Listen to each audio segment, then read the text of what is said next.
حدیث میں آتا ہے کہ اگر تم نماز پڑھ رہے ہو اور تم یہ دیکھو کہ کوئی شخص تمہیں دیکھ رہا ہے تو تم سجدہ لمبا کر دو تو یہ شرک ہے۔ پہلے تمہارا سجدہ فرض کیجئے 10 سیکنڈ کا تھا، جب تم نے دیکھا کہ کوئی تمہیں دیکھ رہا ہے اب اس کے اوپر اپنے تقویٰ، اپنے تدین، اپنی نیکی کا روب جھاڑنے کے لیے اب آپ نے 5 سیکنڈ کا اضافہ کر دیا، 15 سیکنڈ کا سجدہ کیا۔ یہ 5 سیکنڈ کس کو سجدہ کیا آپ نے؟ یہ اللہ کے لیے نہیں، یہ اس شخص کو دکھانے کے لیے، یہ شرک خفی۔ حدیث میں آتا ہے کہ اگر تم نماز پڑھ رہے ہو اور تم یہ دیکھو کہ کوئی شخص تمہیں دیکھ رہا ہے تو تم سجدہ لمبا کر دو تو یہ شرک ہے۔ پہلے تمہارا سجدہ فرض کیجئے 10 سیکنڈ کا تھا، جب تم نے دیکھا کہ کوئی تمہیں دیکھ رہا ہے اب اس کے اوپر اپنے تقویٰ، اپنے تدین، اپنی نیکی کا روب جھاڑنے کے لیے اب آپ نے 5 سیکنڈ کا اضافہ کر دیا، 15 سیکنڈ کا سجدہ کیا۔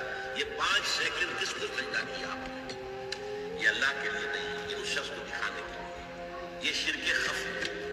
حدیث میں آتا ہے کہ اگر